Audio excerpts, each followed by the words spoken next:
میں نے اینٹیمونیم کروڈ کے متعلق بتایا تھا نا، اس کی زبان کی علامت بھی بہت مشہور ہے،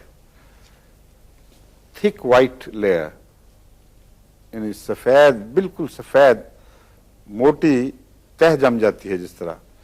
طرح پھپھوندی بڑھ جائے نا، اس طرح یہ اوپر لگ جاتی ہے، اور منہ کی پھپھوندیوں کے لیے بھی مفید ہے۔ وہ مریض جو آخری دموں میں ہوں، بعض دفعہ گہرے مریضوں میں ان کے منہ میں پھپھوندی آنی شروع ہو جاتی ہے،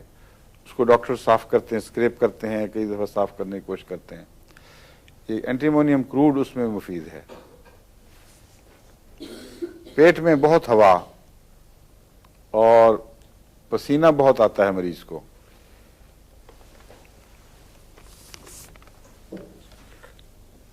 موقعوں کا میں نے بتا دیا ہے، سخت موقع اور بہت تکلیف دہ ہوتے ہیں۔ زیادہ تر جسم کے نچلے حصے پر اس کے موقع ہیں، لیکن لازمی شرط نہیں کہ نیچے ہی ہوں، اوپر والے موقعوں میں بھی اگر علامتیں ملتی ہوں تو مفید ہیں۔ پاؤں کے اور انگلیوں کے اوپر جو ٹیڑھے میڑھے سے موقع نکلتے ہیں نا، وہ اس میں مختلف منہ نہیں بنے ہوتے، ایک ہی موقع ہے جس کے اندر کھردرا پن پایا جاتا ہے۔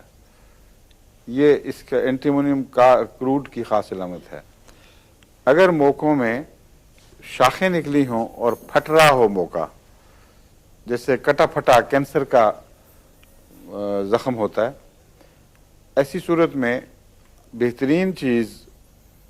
نائٹرک ایسڈ ہے۔ نائٹرک ایسڈ کے موقع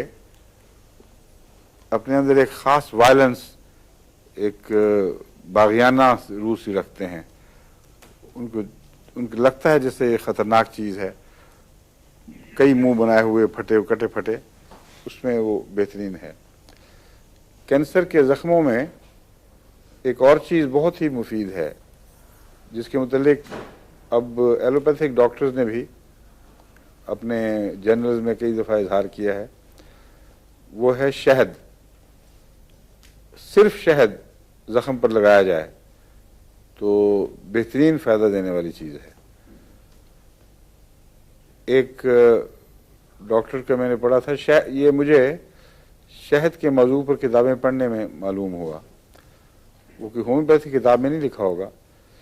اس میں شہد کے موضوع پر ایک رشیا میں بڑی تحقیق ہوئی ہے اور انگلستان میں بھی ہو رہی ہے۔ تو کسی ڈاکٹر نے جو کتاب لکھی ہے، اس میں ان کے حوالے دے کر، بعض برٹش جرنل کے حوالے بھی دیے ہوئے تھے، سرجنز کے حوالے دیے ہوئے تھے، کہ ہم نے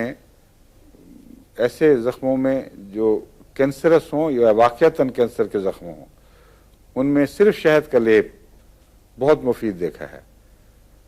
اور خالص شہد ہونا چاہیے، جس میں وہ نہ ہو، جمع ہوا نہ ہو، کیونکہ جمع ہوا شہد کو لگانے میں خود زخم کے اندر ایک بغاوت پیدا ہوتی ہے۔ لیکوڈ شہد ہو، وہ لگا دیا جائے، اس سے پانی نکلتا ہے بہت، اور تھوڑی دیر میں ہی وہ زخم جو ہے وہ لگتا ہے کہ نکال دیا شہد کو، لیکن اس سے گھبرانے کی ضرورت نہیں، پھر کچھ 2-3 دفعہ دن میں لگا دیا جائے تو ٹھیک ہے۔ وہ آنکھوں کے زخم یا آنکھوں کی بیماریاں جن میں عام دوائیں فائدہ نہ دے رہی ہوں، ان میں شہد کی سلائی بہت مفید ہے۔